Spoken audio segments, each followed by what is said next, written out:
Good morning.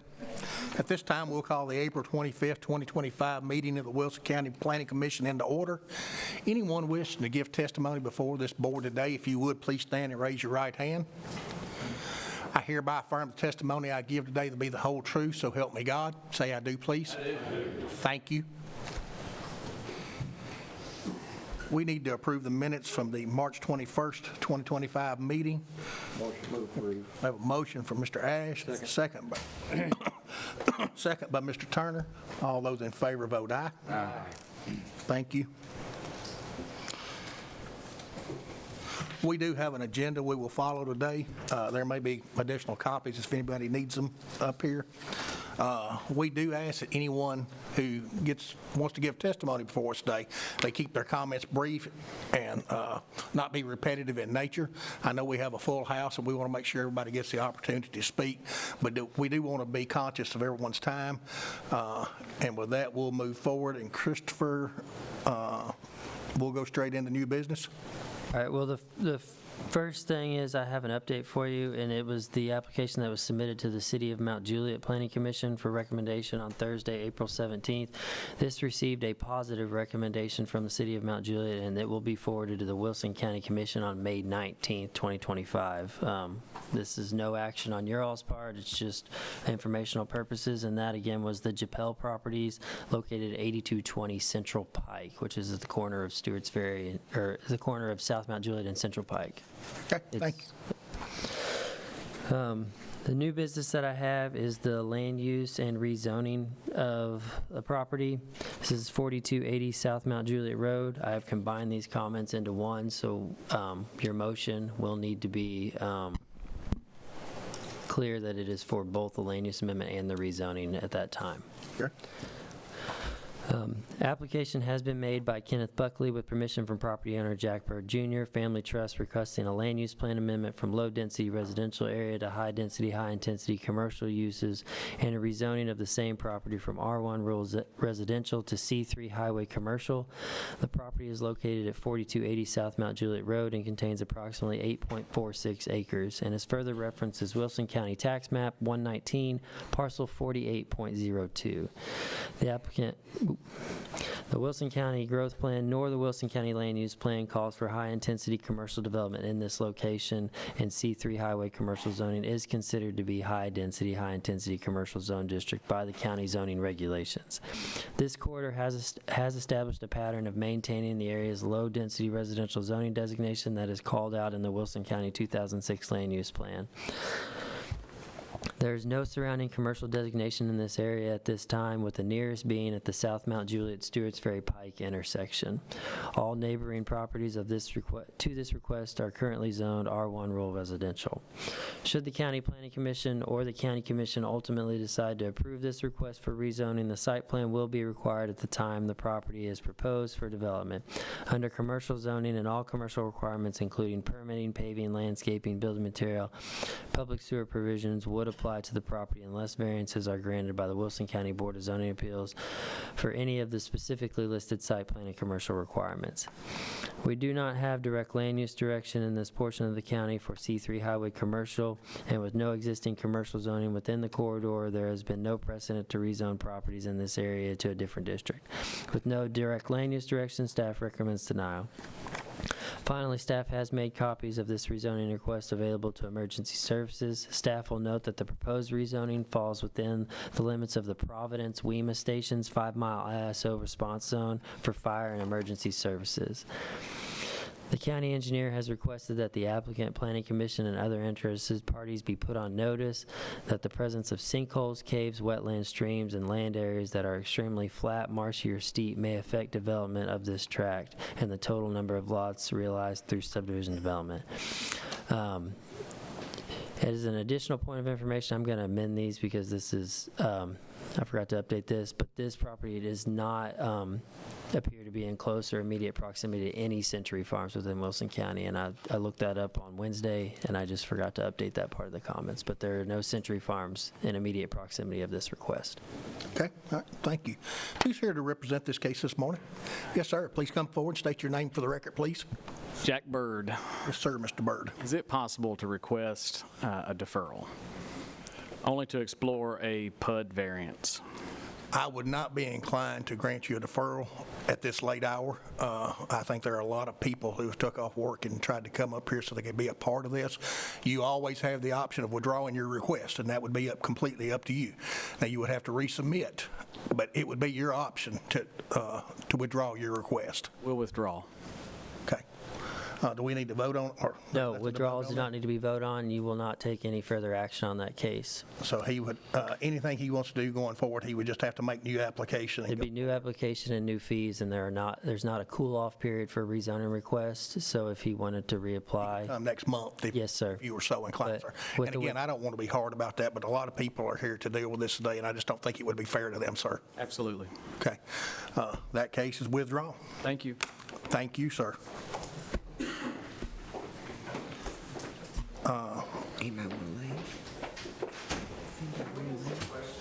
Sir, I'm sorry. If you would please come forward. I would probably hold that to the public comment portion of, because you've not asked for any public comment regarding any other cases. That's correct. We do have a public comment. They did withdraw their case, sir. If it's regarding that case, I would probably hold that to the public comment. We do have a public comment period at the end of our meeting per state law that you can address several things. Thank you. Okay, Christopher, I think we'll be ready to go into site plans and plats. Yes, sir. The first item on your agenda is the site plan for Cherokee Marina Pool House.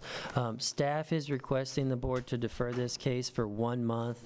The existing site plan that we have submitted does not meet the requirements of being drawn by a licensed professional, and I've been working with the applicant to get that. He thinks he can have that to us next month, but I'm requesting that the board defer that for a period of 1 month. But the applicant was in agreement with that? Yes. Okay. We need a motion. He was, because otherwise it was a denial. Okay. We will, do I have a motion to defer this to next month's meeting, Christopher, correct? Yes, that's my motion, yes, sir. Second. We have a motion from Mr. Ash, second by Mr. Jewell to defer till the May meeting. We're now ready for the site plan on Couchville Pike Crossing. You got to vote. Oh, I apologize. All those in favor say aye. Aye. Those opposed, the motion will carry. The next is a site plan of Couchville Crossings. This is at 645 and 657 Couchville Pike.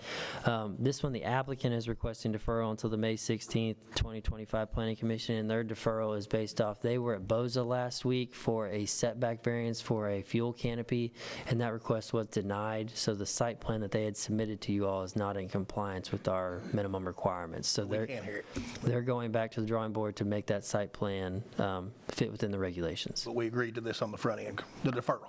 Okay. Yes. Okay. Do we have a motion? Motion. Motion to defer to the May 16th meeting. Do we have a second? Second. Have a second. All those in favor vote aye. Aye. Those opposed? That motion will carry.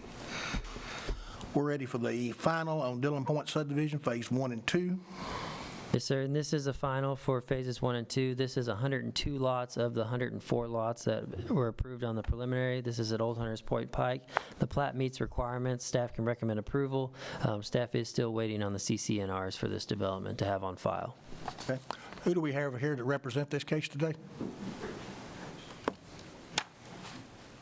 Can't wait. Took over.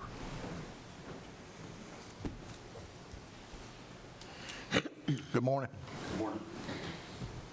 Richard Howes with SEC. Okay. You have anything you want to tell us this morning, or? I think it's straightforward. It's final plat. We're almost finished with construction, so they're ready to move to the house building phase.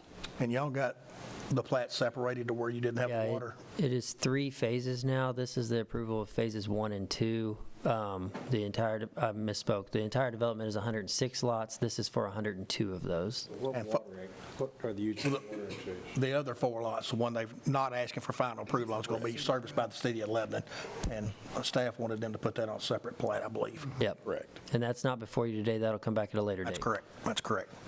Okay. Thank you, sir. Do we have anyone else here today wishing to speak on this case? If not, any questions from our board? I'll call for a motion. Recommend approval. Have a motion to approve from Mr. Noakes. Do we have a second? Second. Have a second from Mr. Ash. All those in favor vote aye. Aye. And those opposed, that motion will also carry. Are we ready for affirmation plats now, Christopher? Yes, sir. I'm going to have 2 sets of affirmations. I'm going to do a group of 5, and then I've got one pulled out just to address some comments that I had on there if they come up. If not, Okay. it'll just be approved separately. The first is the re-subdivision of Track 2, the Earl F. and Allie Co. Baker property at 2420 Roberts Road for 2 lots. Next is the subdivision of the Asa and Jesse Crawford Lot 30, submitted as the Tyler King property located at 2051 Cedar Grove Road for 2 lots. Next is re-subdivision of the Lewis Alsop property, Lot 1, located at 5263 Murfreesboro Road for 2 lots. Next is the re-subdivision of the J.W. Young Sr. Estate Lots 6A and 3B, and located at 3256 Quarry Road for 2 lots. And the last is a lot consolidation of the Kramer projects, formerly known as Terrace Hills Estates Section 3, Lots 54. This is for tracks 1 and 2 located at 62 Terrace Hill Road. That's the combination of, is 2 lots going to 1. All those are subject to staff recommendation or technical corrections, and staff can recommend approval. Do we have anyone here today wishing to speak on any of these cases? Do we have any questions from our board?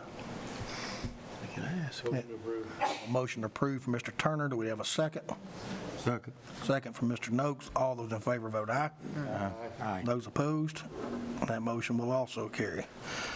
The last plat for affirmation, I pulled it out because there was considerable conversation that staff had with the county commissioner in the area and a little bit with some of the property owners, but it's the subdivision of the Norman J. Knopfsinger property, and it's located at 1333 Saundersville Ferry Road.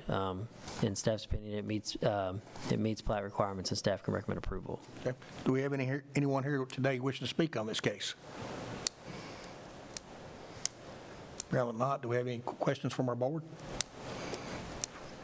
Okay. Do we have a motion? You got it taken care of, right? I guess. I mean, I was told that they may not show up, but I wanted to pull out just in case. But it was an easement issue that was granted through BZA, and it had approval. So it's a landlocked tract, but they're not expanding. They're not asking for any additional lots on that landlocked tract. But there was questions on that easement, so I wanted to make sure it was brought out separately. Do you feel comfortable about it now? Yeah, I don't have any issues with it. It was brought to my attention by the county commissioner, but I'd reviewed the deeds in this when we did the Boza case variance, and I didn't have an issue with it then. Okay. Thank you. Okay. Do we have a motion? Motion to approve. A motion from Ms. Weathers to approve. Do we have a second? Second. A second from Mr. Turner, excuse me. All those in favor vote aye. Aye. Those opposed? That motion will also carry. Wow. That's the fastest planning commission meeting in the history of the world. We're going to repeat the others next month. Yeah, we may need to do it twice. I will. Thought I was in the wrong meeting. Yeah, it doesn't seem right, does it? What you asked for. I know. We'll get it good. At this time, I will open the floor up for public comment. This is state law requires us to have a public comment period, basically for you to talk to us about anything you want to talk to us about. We do ask you to limit your comments to 3 minutes. And at this time, I'll open the floor up. Anybody wants to visit with us? Mr. Hobbs. Chairman, committee members, can y'all please explain the process? A lot of people's got questions out here in the audience about just what happened, what just went on, what will be coming next, as far as everybody in this audience to know. They all took off work. They've been up here once or twice. It's tied up their days, their work time, their hourly pay. Could y'all go over? I know Mr. Byrd has the right to withdraw at the last minute, but what happens next? Will it go back through the planning next month for a different? Will it He go through literally Boza? has to resubmit his case. Okay. I think he has told Christopher that he wants to try to change his position and go for a C3 PUD. If Yeah, you correct me when I'm wrong here, Christopher. We had some And conversation. a C3 PUD is, I'm speaking out of turn. Go ahead, Christopher. No, it'd be he may come back with a C3 PUD, and he could have made that request on the floor. It would have been a little more difficult to change on the fly to a PUD like that. But the C3 PUD would be the same commercial districts he's requiring, but he would have to submit further detailed documentation on what exactly is going to go on the property, how it's going to be developed on the front end. So the Planning Commission would see how the property is going to be developed, what's going to be allowed on the property, what uses are going to be allowed. All that would be interpreted on the front end, and then that would be forwarded to the County Commission, similar to the residential PUD we did. You'll see everything up front. You explain to these people what a C3 PUD is. I mean, Christopher, take it down here. Okay. Here, down here. So the C3 PUD, he had a request for a C3 highway commercial, which is a straight zone district. We have land use types that are allowed in our C3 highway commercial district, and if that zoning were recommended approval here and then ultimately approved by the County Commission, any of those uses would be allowed on the property as long as he follows site plan requirements, which would be development criterion. We do not ask for what uses are going to be on the property on the front end if it's straight zoned. If he chooses to do the PUD, which he would have to ask this board for a variance because he's under 10 acres for that, but if he chooses to do a PUD, he has to choose specific uses that he wants to lock that property into.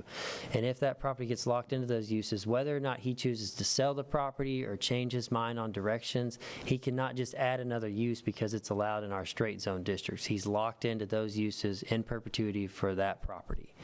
And that's how the design elements and everything that's going to happen on the property is told on the front end. Now, it still gets built out and developed, but everything that's going to happen on the property should be portrayed to the public and the County Commission on the front end, so they would know exactly what they're voting on, what the vision for that property is, as opposed to a straight zone, which was requested today.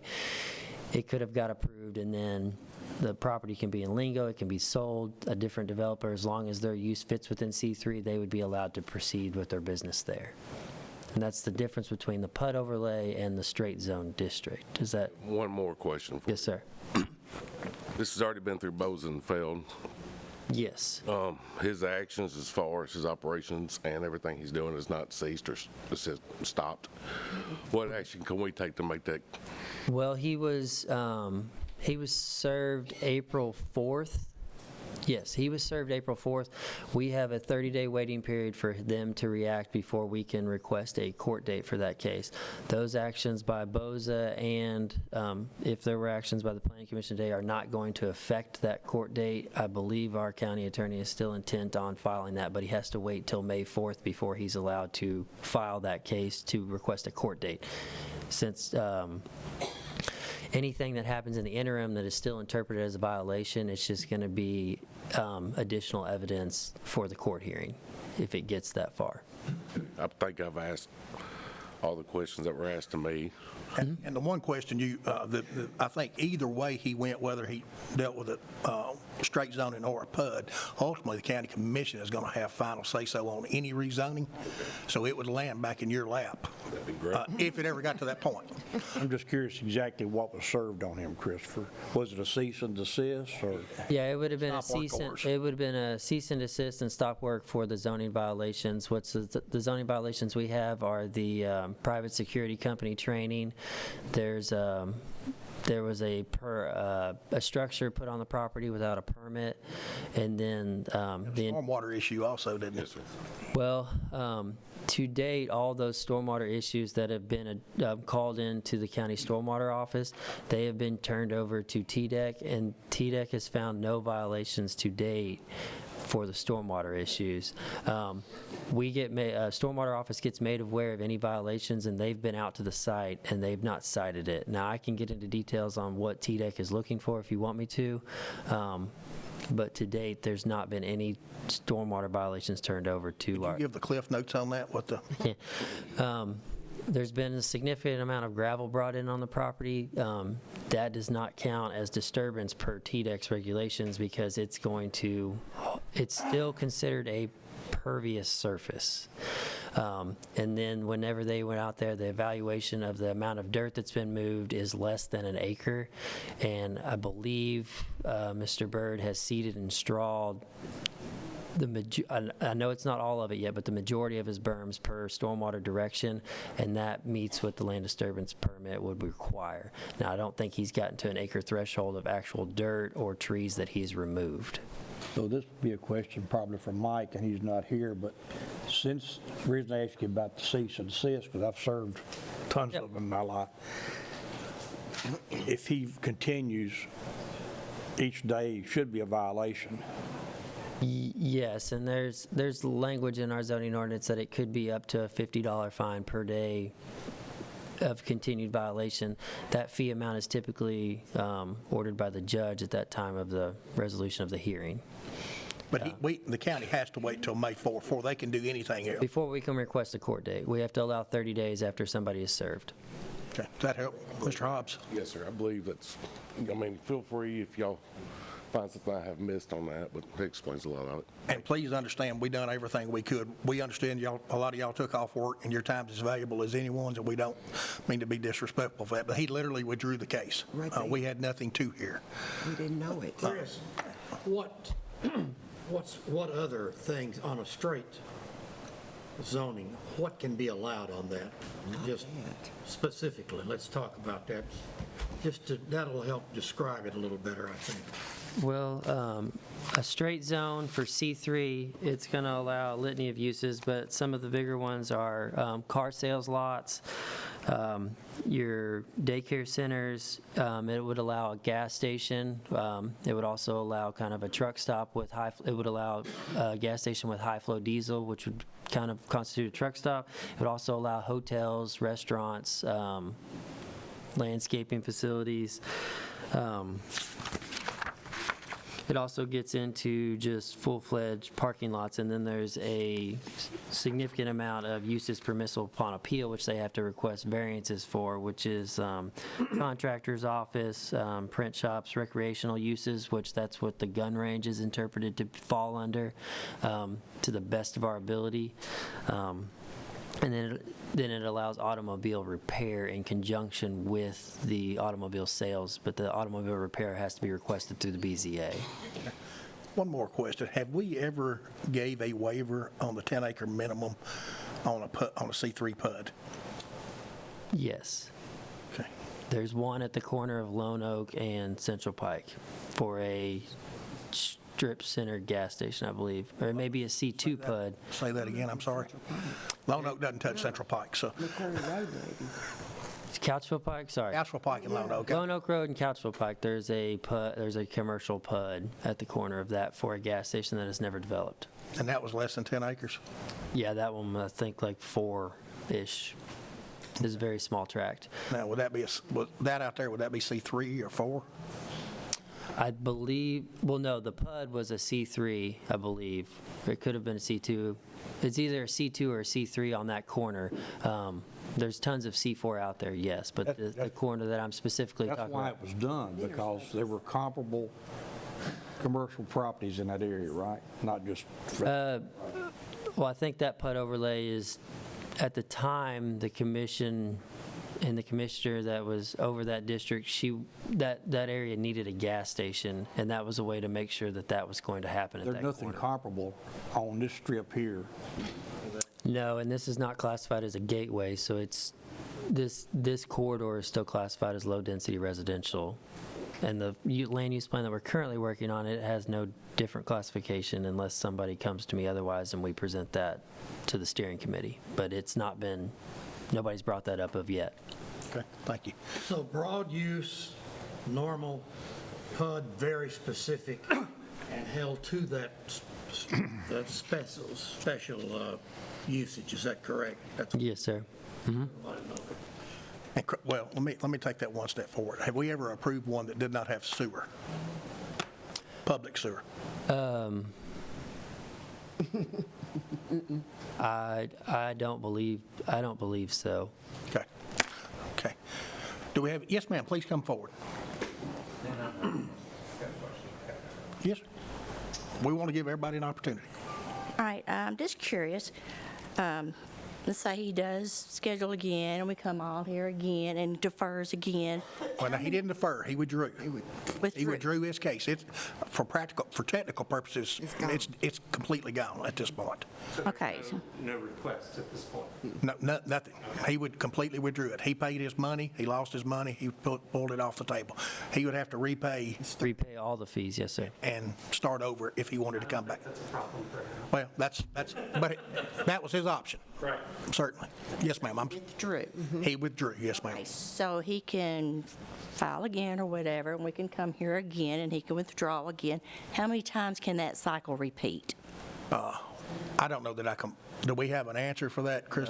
As long as he's willing to keep writing checks and submitting all the proper documentation, I don't know that there is a limit to how many times he can do that. I think it's reasonable that he may get tired of that pretty quick, but He's just trying to wear us down. I understand. I understand. I'm also curious, how do we report his violation? Because I'm sure he's writing, well, never mind, I better stop. How do we report the daily violations? Well, you have an option of certainly calling the sheriff's department if you were so inclined to. Is there a reporting mechanism on the planning website? Not the planning website. That would go back through, for the zoning violation, that would be Ms. Karen Murphy's office. The Wilson County Zoning Office. Okay, so, But every time you call law enforcement, they'll have to, I know, plug a number in, what time the call came, if they went out there, and that could be a source of a record. To date, that call log is at 53. But I mean, if you keep calling, we'll use that information, and that call log will be updated once it goes to court. okay, just to summarize, what are the current things he's not supposed to do? He's not supposed to have the landscaping? That lot is zoned residential at this time, and to my knowledge, it has no septic or anything in place to do anything. But it is zoned R1. That is, you're allowed to build one house in an R1 lot. Okay, I guess my question is, what do we need to report? What are we allowed to report that he's not supposed to be doing right now? Now, I would. Anything that's beyond a single-family residential. So if we see It's the most him- restrictive district we have. So if we see him, Well, I'm not going to be able to answer a ton of questions regarding the shooting. I'm not going to get into Second Amendment rights. I'm not an attorney there. But there's no prohibition from anybody in the county discharging firearms on their property.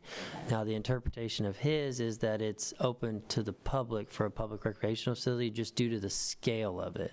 So, I mean, large quantities of shooting, yes, you can report that to the sheriff's office or just email Karen's office with it's happening at this date so we can update our records.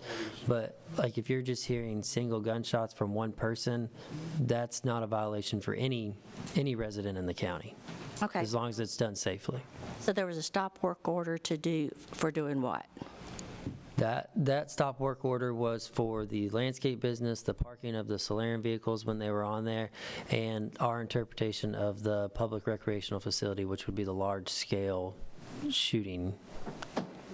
Okay, so if he moves the landscaping back, we can call. Yes, ma'am. If he does. Or if you parking, see the parking of the Solarium vehicles. we can call. Yes, ma'am. And if it's a public, If it's something 14 more, lanes are all going, we can call. I would recommend the sheriff's office on that one, but yes. You Okay. can, yes. Is Right. there a limit to the number of the Solarium vehicles? Because I see them there all the time. So They're can still there be there. one but not five? Is there a number at which I can call and say? It would typically be more than two, because if somebody's living on a property, which I know there's not a home, we're not going to prohibit anybody from driving their work vehicles to and from their residence if that's their livelihood. So we typically allowed two commercial vehicles on any one property, and that's if husband and wife happen to work at the same property. So anything in excess of two would typically be the threshold there. So if we see 3, we can call. Yes, ma'am. If you would state your name for the record, ma'am. Oh, I'm sorry. Tina Herndon, 4009 Dale Drive, been there for 30 years. Thank you. And last question. Okay, let's say if it were to be zoned commercial, whatever kind of commercial, can it ever go back to residential? Is there a process to do that? Or is it like, That would be considered a down zoning. Yeah, that's, But you can apply to down zone just like you can apply to up zone. so you can do that? You could, yes, ma'am. All right, that's it. Thank you. Thank you. Ray Frazier, 4093 South Mount Juliet Road, Hermitage, Tennessee. And as I stated last week in another hearing, we live across the street from this land.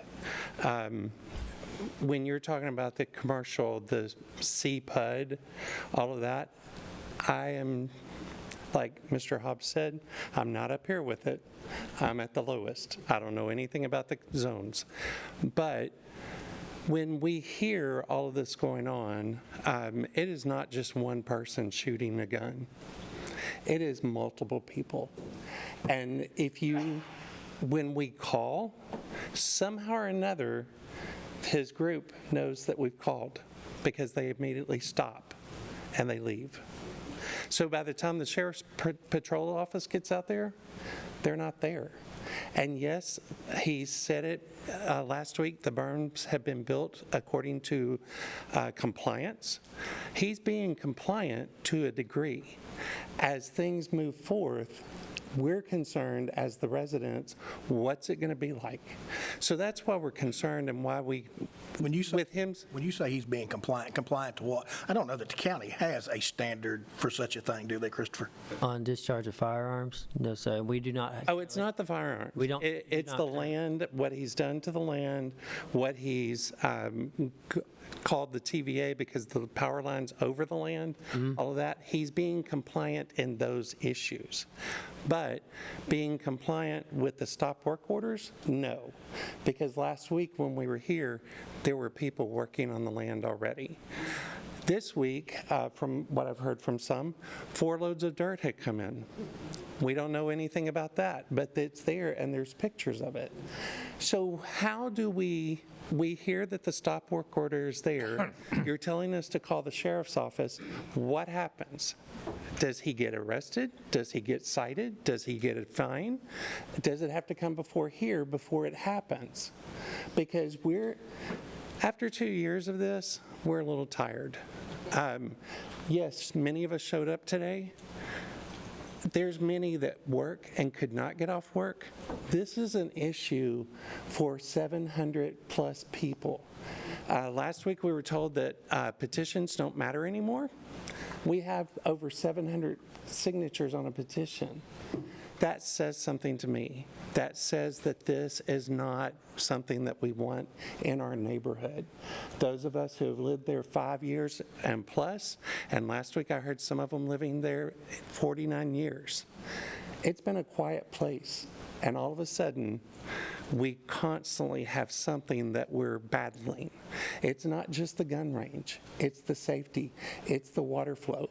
It's, as y'all said, there's no sewer. There's no electricity on the land. And that's another question that I have. How did he get a power pole put at the corner of his land, and then he's dug a ditch to have electricity put into the property? I don't get that. If he's got a stop work order, why is that not related to all the other departments? Well, I can answer part of that. Middle Tennessee Electric is not part of Wilson County. We don't control Middle Tennessee Electric at all. They're a completely independent utility. We have no say-so about what Middle Tennessee Electric does. So I could ask them to come and run commercial lines to my property, and I could set up a If commercial. you met all of their criteria. Okay. But it's not a county criteria. All right. State of Tennessee criteria on electrical inspections. So I guess what my question is, what's our next step? When things, as Tina was saying, when things are happening and we see it, do we just call the sheriff's office? Or report it to the zoning office. Do y'all have a website, Karen? Is it, what's that website? The website, if you go under the county's website, you can go under departments and under zoning, and there's a complaint link. Okay? So how long before something is, that he gets something? Well, he's Well, right now, already received his violations. served. I realize that. Any complaints? He's in the stop work violation, but he's continuing. So how is it being enforced? Let me weigh in just if I might. So, Karen, I thought the current sheriff was going to be here, but when I say call the sheriff's department, they may say to you, they may say, sir, that's a civil matter. You say, well, log my complaint. They'll have to put it down on the complaint. I'm not saying we'll send somebody out there. If you call them, and I don't think it's changed since I was there, if you call up there and say, we got guns, we got rounds going over our house, stuff like that, they will respond out there. And I can't speak for the sheriff. I know he's very concerned about this project. And, because out of fairness, I've spoken to him about it. He's spoken to me about it. So if you get that remark, sir, that's a civil matter, they're not going to come out there and arrest him, okay? That could come later if anybody, not just this case, defies a court order or judge, he can hold them in contempt. So I don't know where this is going to go. But if you get that remark, that's a civil matter. Just understand that. Just say, well, just log down that I called. Okay, we can do that. And the May 4th date is the first time that the county body will have an option to move forward, do anything else. So do we need to be here on May the 4th? No. That won't be before us. That would be before the Chancery Court. They're going to, that's the date that the county can request a Chancery Court date hearing. So when the May 4th, Mr. Byrd has till May 4th to respond to the subpoena that he was issued on April 4th. After that date, if there's no response or there's a response from his attorney, they can request all sorts of things, whether it be a dismissal or a countersuit or however they want to handle it. Continuance. Yeah, anything like that. But when May 4th comes around, if we don't hear anything, there would be a requested court date from our attorney to the Chancery Court to get on that docket. All right, if there's other court dates that we can be part of, how do we get notified of that as a community? I'm not 100% clear on, I'd have to rely on my county attorney to answer that question, because I don't typically, If you were I don't get involved until I get my subpoena. amongst yourselves and were to talk to the clerk and master and say, if this comes up, we'd like to be notified, and just let them have one or two contact persons, I'm certain the clerk and master would accommodate They that. control the docket. Okay, all right. Thank you for listening. Thank y'all for working on this. You can see we're kind of upset. We're trying to be as calm as possible. We want to abide by the law, but a lot of times the law's not on our side because of what he's doing in that area. You said this, or let me refer to, after the meeting last Thursday, there was a Facebook post, and we were all called commies, commie neighbors. And he asked for friends to come and join him at 8 a.m. on a Saturday. The sheriff's office, I saw 2 Wilson County Sheriff's Office employees in their cars come and be around the land. That's a waste of time. That's a waste of money. Try not to take offense to Facebook posts. I've been called everything 50 years. I understand that, and that's okay. But that's okay being called that, but when you're taking resources, the sheriff's office resources, to sit there and wait to see if something's going to happen, rather than let We them would rather be. take those resources and we had to deal with another situation, and that's just well-spent time as far as I'm concerned. Okay, all right. But thank you all for listening, and thank you for hearing all of us. Thank you. Yes, sir. Good morning. My name is Lester Hall. I've lived on South Mountain Juliet Road at 4050 for 49 years. And I've got a lot of things I'd love to say, and I'm going to try to keep my emotions in check. I think you understand and see how we all feel. And we feel like we're being limited. You know, the petition doesn't matter. It doesn't matter how many names on it. Don't say the same thing over and over again. But it's all of our heart. We all have the same issues and the same problems. And it's almost like that. So I'm going to change it.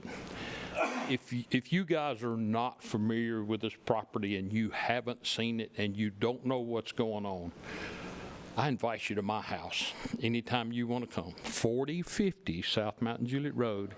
And when you're sitting on my front porch, my property adjoins it to the right-hand side. It's a miserable existence when they come and shoot. Kids and grandkids scared to death. Ruined our Easter last year. We had 40 people there as family. Ruined it because they shot all the way. And I hadn't called a single time, you know, because I knew other people were. Come out. Drive out South Mountain Juliet Road, 4 miles from Providence.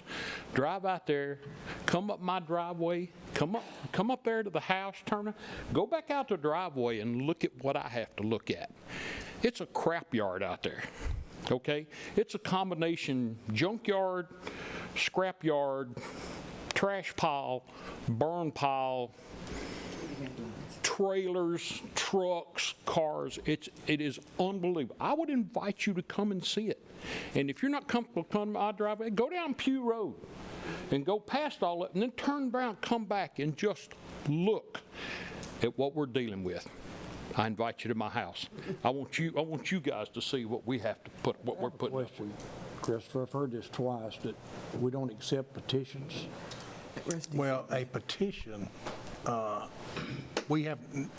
have a right to cross-examine anybody that's making an accusation against them, and you can't cross-examine a petition. Yeah, but I mean, there's nothing wrong with a petition being filed, is there? No, we'll take them, they're just not gonna. It really wasn't.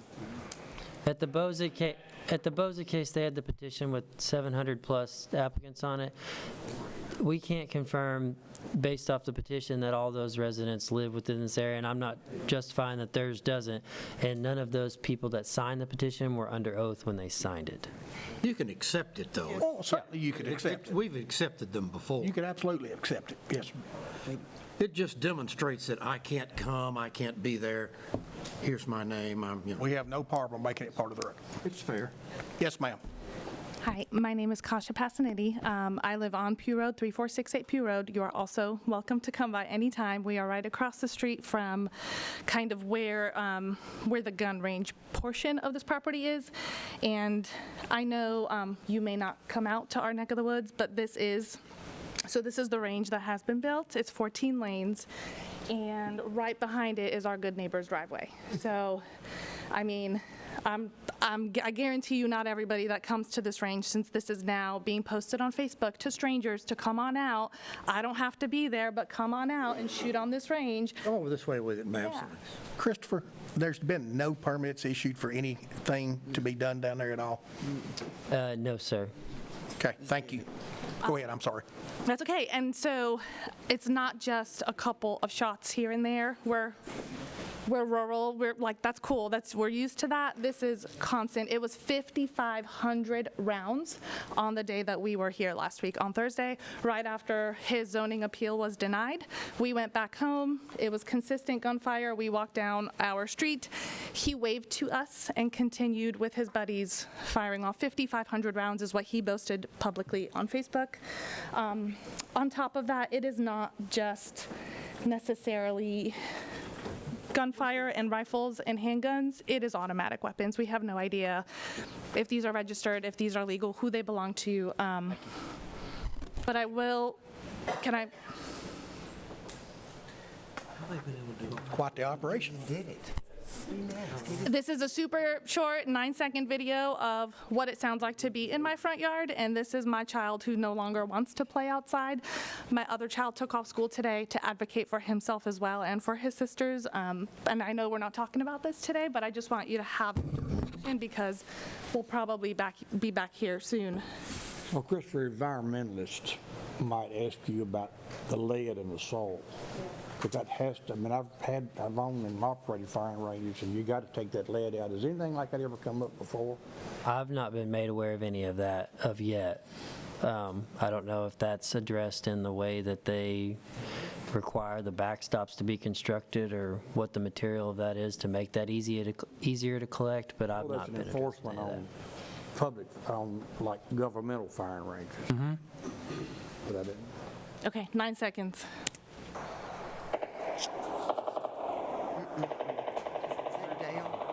This is Pew Road. Away from the gun range?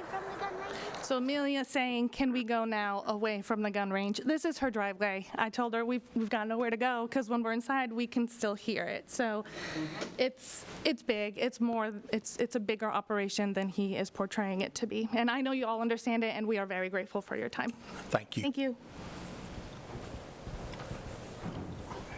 Yes, sir. If you would, please state your name and address for the record. Gary So, 120 Clark Drive, Mount Juliet. There are 3 churches located south of this gun range. You can stand in those parking lots of the church and see the gun range. You can see that. You have people have services on Sunday morning, Sunday night, Wednesday night. You have ladies' Bible class meets during the day.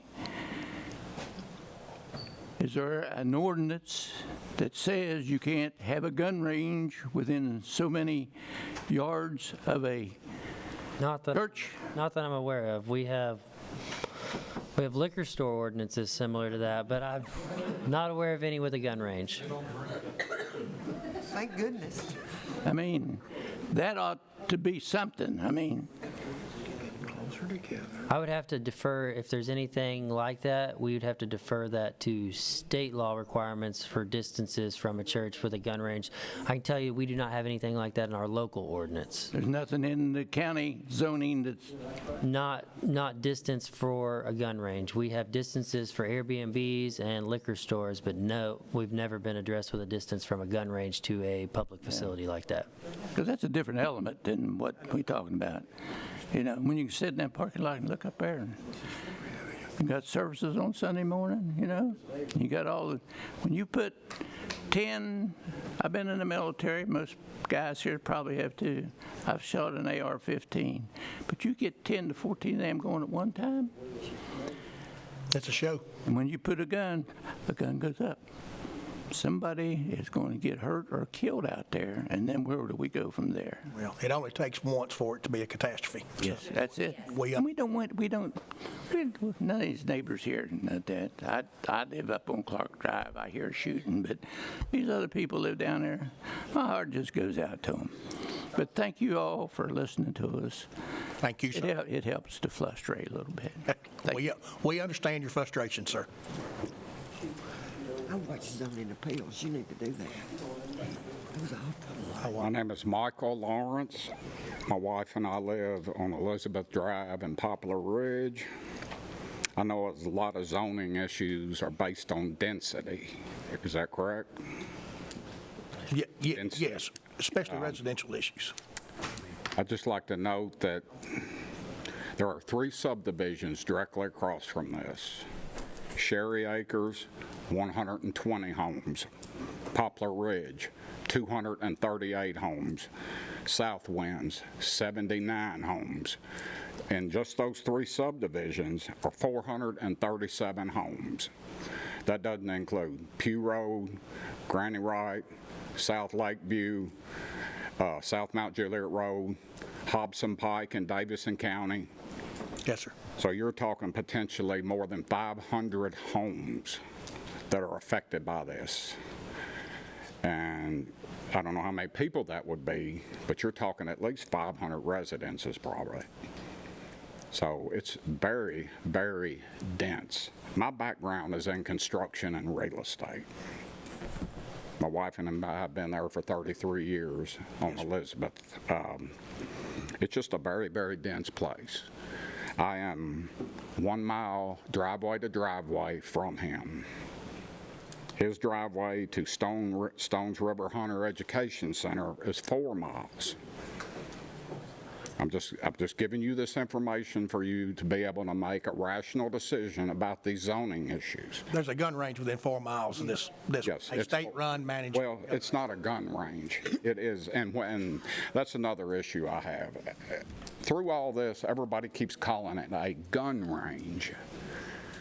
I have been to a backyard gun range, is what he portrayed this as a backyard gun range. To me, it looks more like a firearm training center. Even by rights, they keep calling it training. His construction superintendent and Mr. Burt himself both call it training.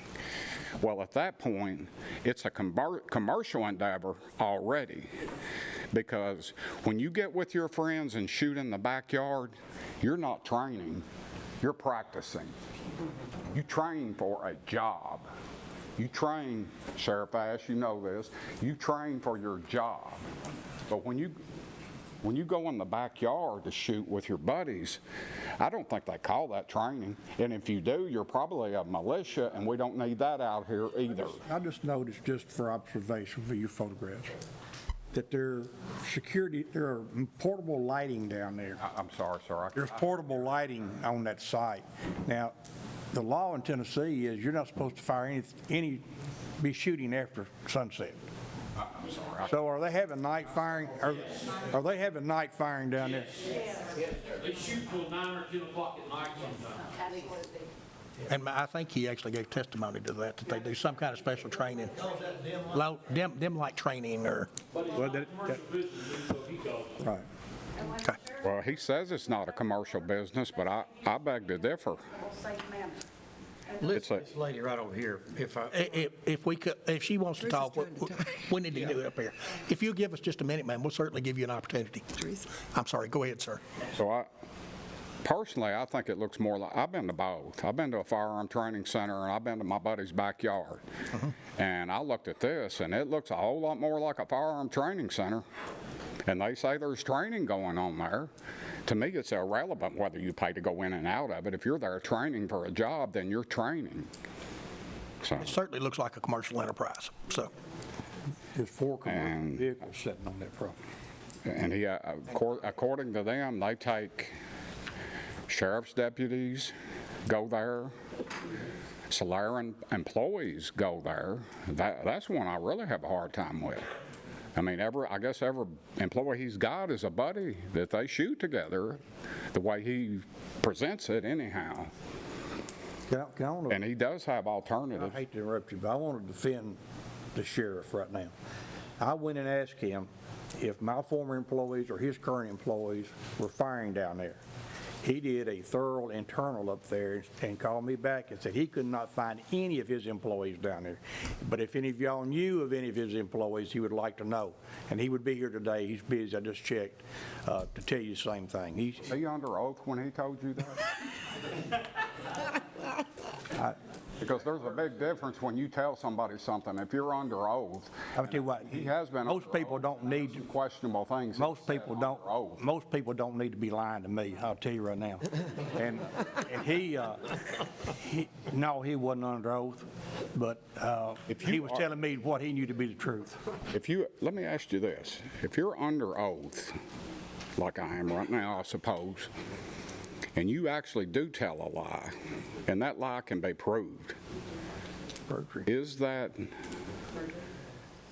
aggravated perjury? I don't know that we're qualified to answer that question for you, sir. Our county attorney's not here right now. I'm certainly not qualified. Is that Mike Jennings? It is, yes, sir. Okay. He was not able to be here. So I need to ask him that question. He would be far more qualified to answer it than I would, sir. I promise. Maybe. Well, I did look it up, and well, I'm not going to answer it because I don't know. Well, I was just going to. If you would, sir, we've got other people. Here is the definition of aggravated perjury. A false statement is made during or in connection with an official proceeding and is material. I'm aware of what perjury is, yes, sir. Okay. But we've never had anybody arrested. I can tell you that. Okay. The planning commission. Let's hope we don't, you know. I hope not, sir. Maybe we won't ever get to that point. Mr. Jewell. Let me just say this in reference to the legal issues, and I would ask Chris to follow up to make sure legal counsel is here when they meet again, that we have him present. He is here most every time, but occasionally he's our legal counsel. Our legal counsel? Our county's legal counsel. Mike Jennings, he's the county attorney. He is here typically every month. He just wasn't able to be here today. Okay. This comes up again, we want to make sure he's present with us, is what I'm trying to say. Yes, sir, I agree. Can I meet with him privately? That would be between you and him, sir. You'd have to call his office and ask him. You could. Is his office up here in this building? No. But he's a local attorney. I'm sorry? It's across from the jail. How convenient. It's up on. Mr. Chairman, well, that's convenient, I mean. Okay. Also, right where this property, where you coming in and out of this property, I know it exits and enters off of State Route 171, i.e. South Mount Juliet Road. When you change something from residential and it exits onto a state route right there, and you go from residential to commercial, do they need anything from TDOT to do that? You would actually need a permit for a driveway. But please understand, at this point, nothing's been rezoned there. Nothing's been rezoned. It's still zoned R1. If it got to that point, that would be a legitimate question. Well, personally, I don't think he's done. I couldn't answer that one for you, sir. Well, the reason I... Yes, sir. The reason I... Next person, please, thank you. Let one speak. Thank you. Yes, ma'am. Sherry Morrison, 3028 Dell Drive, Hermitage, Tennessee.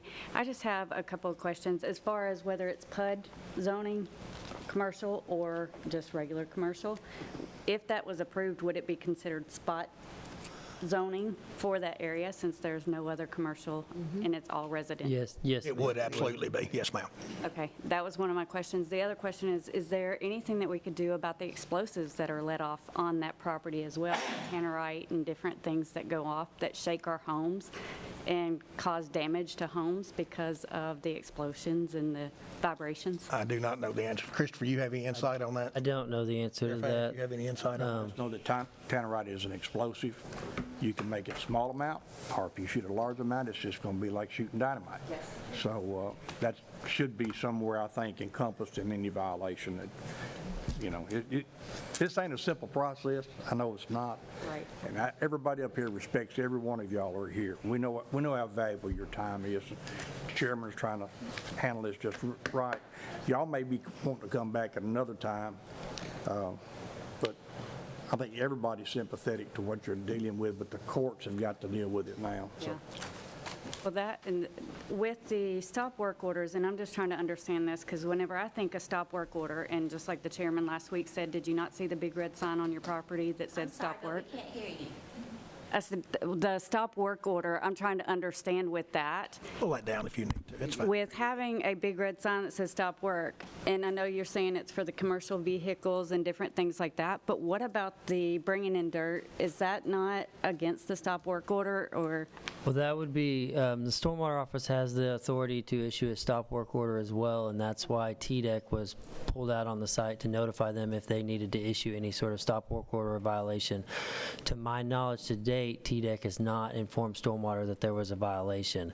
You can bring dirt in on the property. It's the amount of disturbance is the threshold. So as long as he keeps it under an acre per state standards with TDEC, it wouldn't be classified as a violation. Now, if he's starting to create a large spoil pile, that would trigger something because that has to be matted and seed and strawed. So if we do get a good rain, it doesn't end up on somebody else's property. But as long as he's keeping everything under an acre, it's not going to trigger that for the Stormwater Department side. The last question I have is about, do we know what the state's plan is for that highway anyway? It's a 2-lane road. I can't even turn from Mount Juliet Road onto Dell Drive without 18-wheelers and everything else flying around me on the shoulder right at his property. So it's a very dangerous intersection already.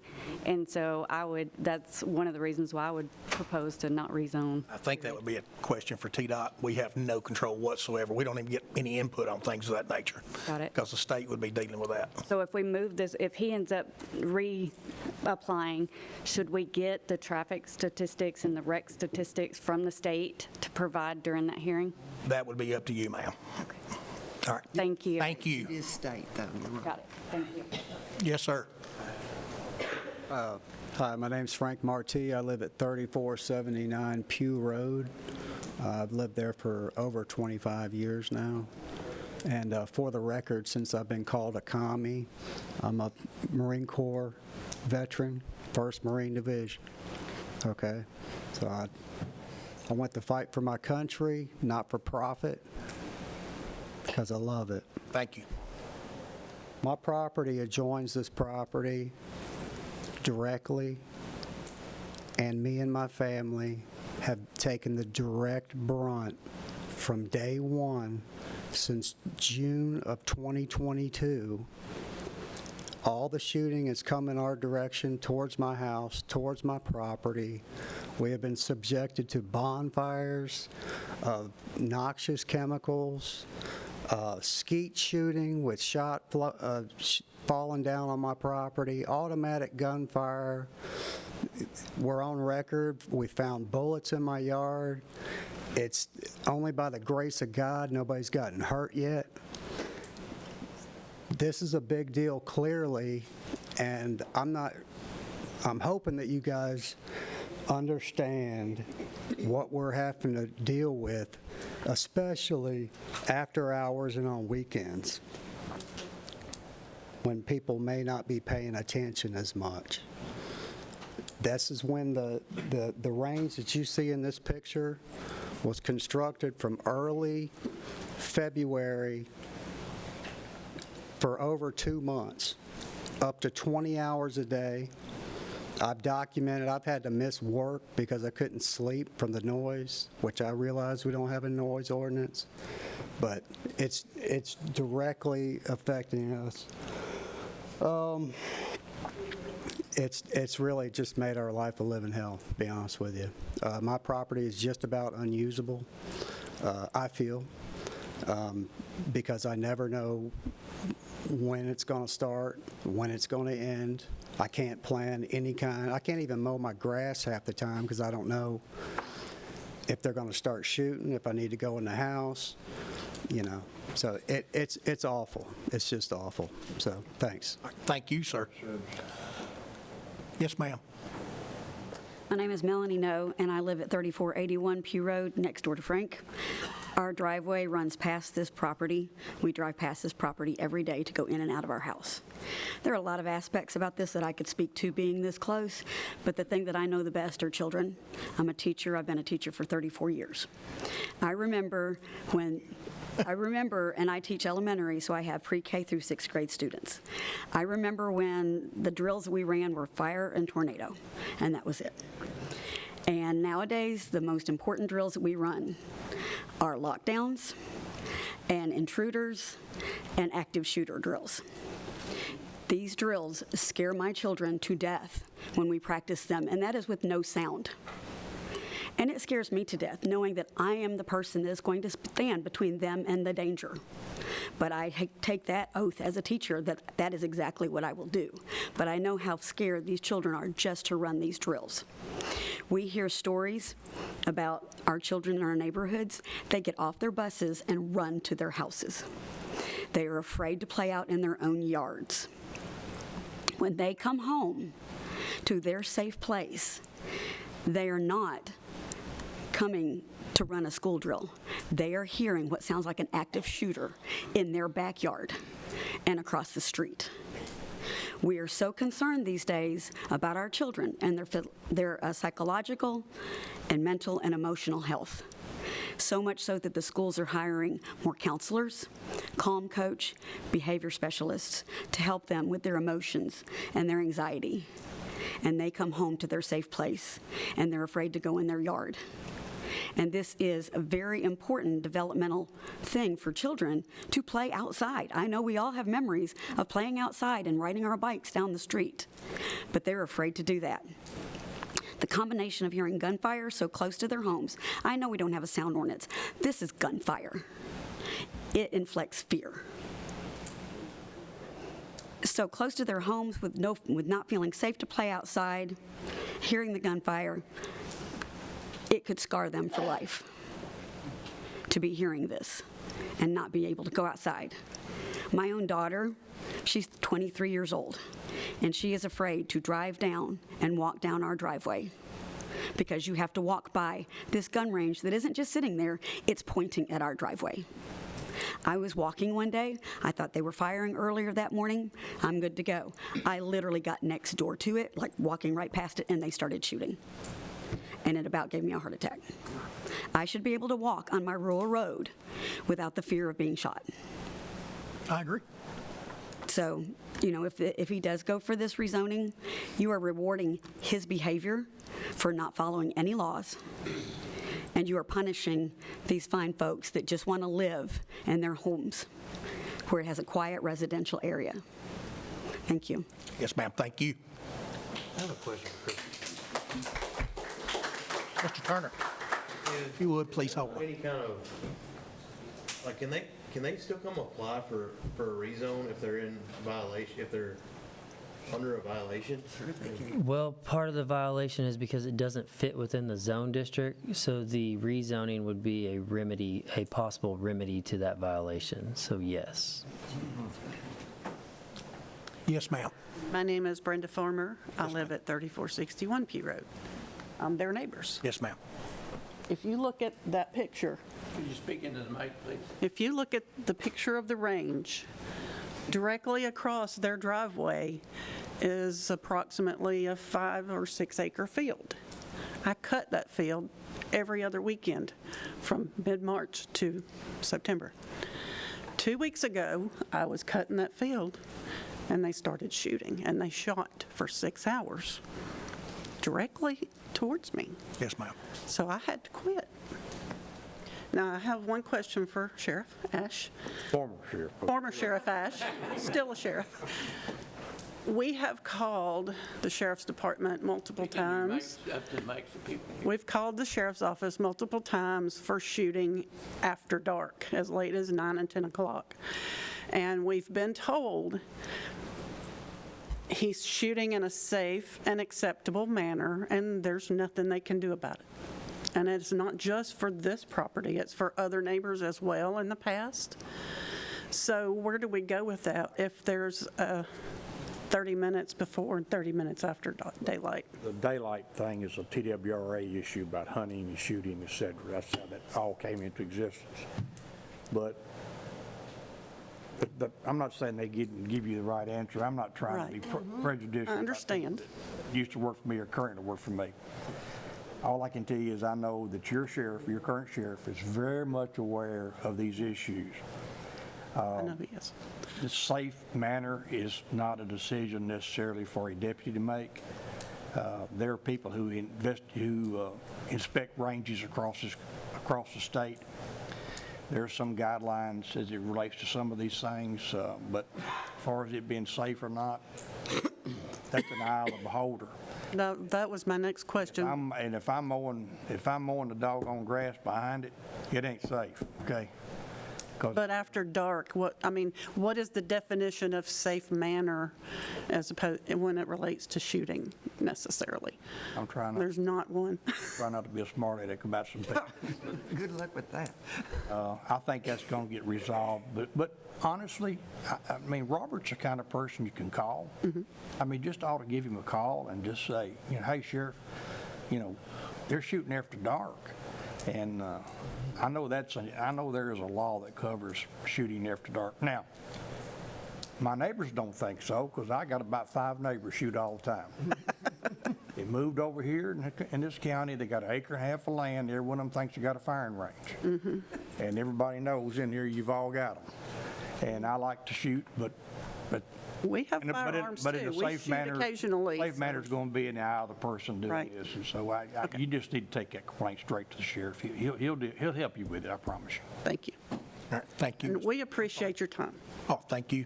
even though you listened to all of us, even though he withdrew. We'll be back, I'm sure. That's our job.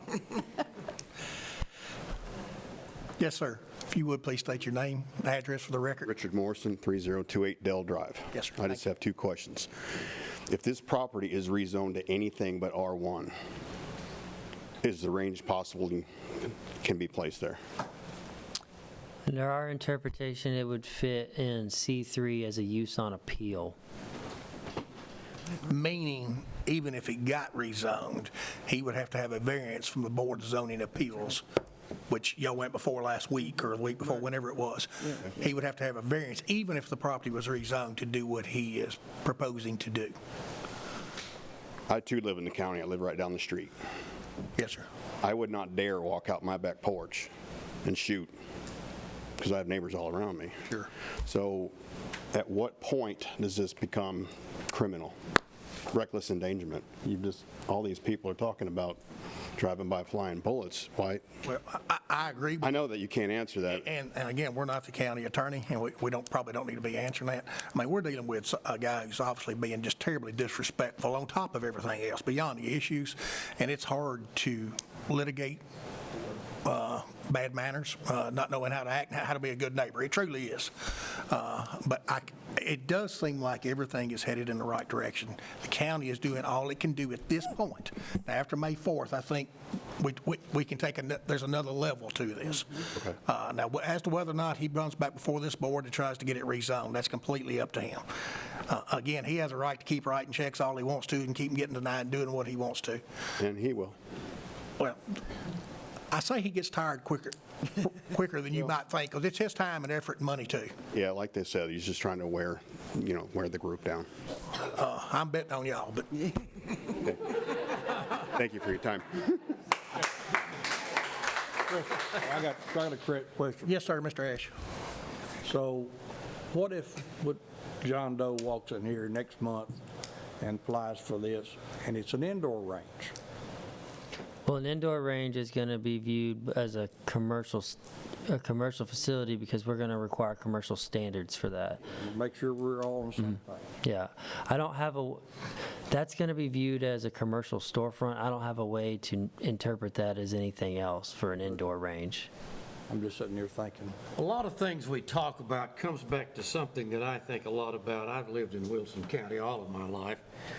I'm older than 25.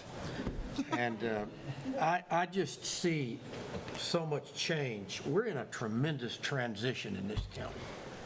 And people in older days went out on the backside of their place and shot and did.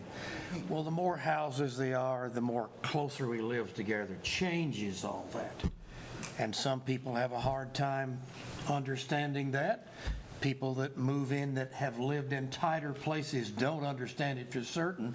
Well, that's not the way it was in California, or that's not the way it was in Kansas. And so it all comes to that. And much of the controversy over that transition comes right here. And it comes to Board of Zoning Appeals. And they are extremely difficult issues to resolve, but they can be resolved. Patience is a hard thing, and you guys have been putting up with a lot of things. I wouldn't want anybody shooting when I mow my yard. My yard is 7 acres, and I would hate to think somebody was next door. Let me cite you an example. We had a situation at my house 4 or 5 years ago. There was a guy over half a mile from me mysteriously received a shot in his leg. No gun sounds, no nothing. Turned out that one of my neighbors was practicing in his backyard. He shot 2 or 3 times up in the air, and it came down and got this guy. They matched the bullets, didn't kill him, but that's the kinds of things that we're talking about. We understand that. But you got to understand that transitional period that this county's going. It's a great place to live. Wouldn't live anywhere else. But that's just something I wanted to pass along to you. Okay. Do we have anyone else wishing to speak today? If you would, please come to the mic, state your name for the record. I'm trying to do better, Ms. Teresa. Poor Teresa.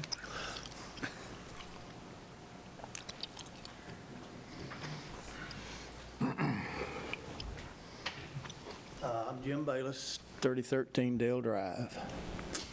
I'd like to know, okay, April the 4th, next month, the next 90 days, the next 60 days.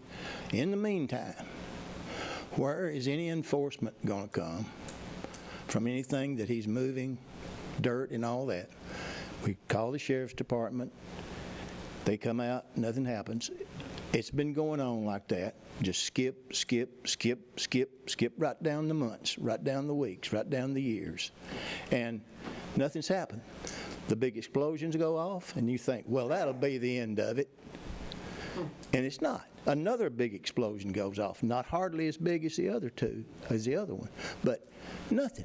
It's like there's no enforcement on all these sites that he's been cited or all these violations he's made. There's no enforcement on any of it. I do understand your frustration, sir, but the fact that you are here today does mean the county is moving forward. I know you wish this would have happened 2 years ago. I'm looking right now. I'd just like to know what's I understand, and I would have the same feelings you have about that. It's an emotional issue, but we are moving forward. We are at this point, and I think at this point, is it fair to say the county is doing all they can do? Unless the man commits a criminal act, you can't arrest him. I don't know that the county has any more options other than going through the process we are going through now. Okay. Now that's fine. I understand. You wished it was gone today. I completely understand that. I wished it was gone. Well, good. I think you guys are on our side, but it doesn't seem like the whole system is on our The side. wheels don't move as fast as we want them to a lot of times, sir. Thank you. Do we have anyone else here wishing to speak on this case today? Yes, sir. He already talked. My name's Gil Koontz Jr. I live at 3012 Dell Drive. Also own the other corner property, Dell Drive and South Mount Juliet Road. Had a whole lot of stuff to say, but most of my great neighbors here, my patriots, my American patriots, have said it. Thank you. Thank you. One thing I'll say, these children right here, this young man back here, that's our future to our county. Yes, sir. Not a gun range. Not Jack Bird. Okay? He's brought nothing to us. He's not adding. We really don't need to get into talking about him personally, sir, if you don't mind. Okay. Well, I understand it doesn't help anything. right, but it needs to be said respectfully. So, this situation has brought nothing to our neighborhood. It doesn't even bring anything to our county, because I don't think that's what a lot of people stand for, not even in our neighborhood, in other neighborhoods, okay? So just a couple things that hasn't been said that I feel like needs to be said is these kids are our future. Yes, sir. And we can't stop them from progressing to be our future. And I do believe that being across the street, I know from my house, we're not supposed to talk about home values because we're not the educated people talk about that. I can talk about if I pulled up there to buy this house and I was going in to view it and I heard all this going on, saw all this going on, see the mess that's over there. I don't live across the street from that. I don't care what price you give me. Not going to make that decision. Right. No different from any of the people within half a mile of here, right, over there. So anyway, that's what I got to say, and I appreciate your time. Thank you, sir. Do we have anyone else wishing to speak on this case today? Do we have anyone else want to speak about anything? We have to have that. Let's talk about it. We'll work on that here shortly. If not, we'll close the public comment time period. Christopher, do you have anything else for us, sir? The only thing I have is there is a resolution that is going to be before Planning and Zoning May 6th, and that is to address the contractor storage yards that's in C3. There's been a request to remove that. So as long as they do not table that resolution, you all will see it most likely in June for the recommendation to the County Commission for that resolution. All right, thank you. Thank you all for coming. We will stand adjourned. Thank you.